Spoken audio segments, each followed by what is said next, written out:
या मिस्टर अकरम, मेरी बात ध्यान से सुनिएगा। एके प्राइवेट लिमिटेड के अकाउंट से सिंह इंडस्ट्रीज के अकाउंट में अभी के अभी 500 करोड़ रुपए ट्रांसफ़र कीजिए। दूसरी बात, एके प्राइवेट लिमिटेड और सिंह इंडस्ट्रीज का मर्जर जो है उसको पब्लिकली अनाउंस कीजिए अभी। और हाँ, आहूजा कॉरपोरेशंस के जितने भी शेयर्स हैं सब खरीद लीजिए जल्दी। अभिनव, कौन हो तुम? अनन्या द्वारा किए गए सवाल का जवाब अभिनव देता। उससे पहले ही उसकी आंख खुली और उसने खुद को अपने घर में पाया। यह सिर्फ एक सपना था, लेकिन अभिनव को इस बात पर भरोसा नहीं हो रहा था। अभिनव अपने घर पर इसलिए सो रहा था क्योंकि अनन्या को बिल्कुल पसंद नहीं था कि वह सुबह उठकर अभिनव का चेहरा देखे। अभिनव के पापा संजय की मौत जो एक साजिश थी, उसके बाद से वह काफी अकेला हो गया था। अपने पापा की मौत के पीछे जो आदमी था, उसका चेहरा उसे अच्छी तरह याद था। आज उठकर अभिनव को अकरम से मिलने जाना था।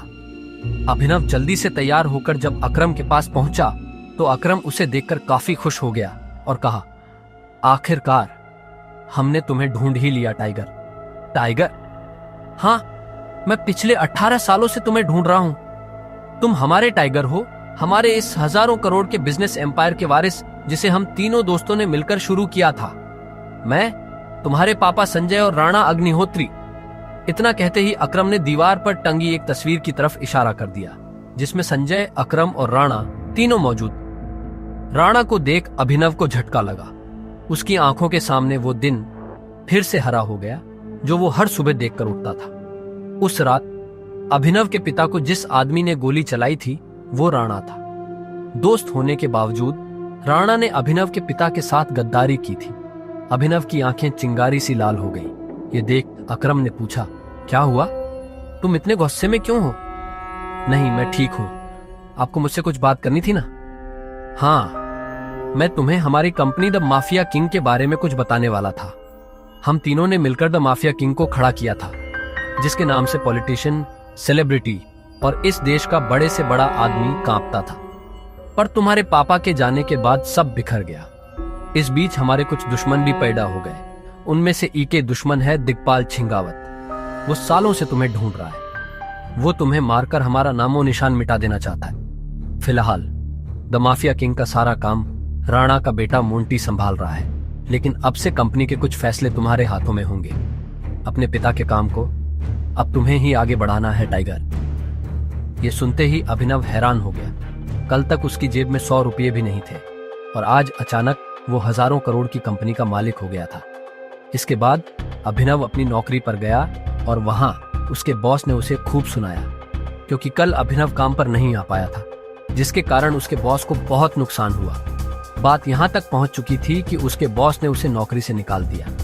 इसके बाद अभिनव ने अपने बॉस से कहा, ठीक है, मैं जा रहा हूं। इस महीने जो मैंने काम किया उसकी सैलरी दे दीजिए। कल जो तेरी वजह से हमारा नुकसान हुआ, अगर मैं उसकी भरपाई तेरी सैलरी से भी करूं तो भी नहीं होगी। शुक्रमना मैं वो नहीं मांग रहा हूं। अब निकल यहां से। ये आप क्या बोल रहे हो? मैंने पूरे महीने काम किया है। एक दिन नहीं आया तो आपका 25,000 का नुकसान हो गया। मैं तब तक यहां से नहीं जाऊंगा जब तक मुझे मेरी सैलरी नहीं मिल जाती। हाँ, अच्छा, रुक, अभी देता हूं तुझे तेरी सैलरी, उसके बॉस ने कहा और टेबल पर रखी घंटी बजा दी। अगले ही पल कमरे का दरवाजा खुला और 4 बाउंसर अंदर घुस आए। उठाकर पटकाओ, बाहर इसको। बॉस के मुंह से यह सुनते ही वो चारों ने अभिनव पर धावा बोल दिया, लेकिन इससे पहले उनमें से कोई अभिनव पर हमला कर पाता, अभिनव ने उन्हें पटकनी दे दी। देखते ही देखते बॉस के सारे आदमी ढेर हो गए थे। बॉस यह देख हैरान रह गया था। अभिनव अब सीधा बॉस के पास आया और बोला, चुपचाप मेरी सैलरी दे दो। बॉस ने घबराहट में अपने ड्रॉर में से चेक निकाला और उस पर अमाउंट भरकर कांपते हाथों से अभिनव को थमा दिया। अभिनव ने चेक देखा और ऑफिस से बाहर निकल गया। इधर अभिनव जब ऑफिस से बाहर पहुंचा तो उसे एक अनजान नंबर से कॉल आया। अभिनव ने कॉल उठाया और बोला, हेलो हेलो टाइगर, अकरम बोल रहा हूं। हाँ कहिए। टाइगर, मुझे तुम्हें किसी से मिलवाना है। वो हमारे माफिया वर्ल्ड का एक बहुत बड़ा नाम है और साथ ही तुम्हारे पापा और मेरा जिगरी यार बलराज।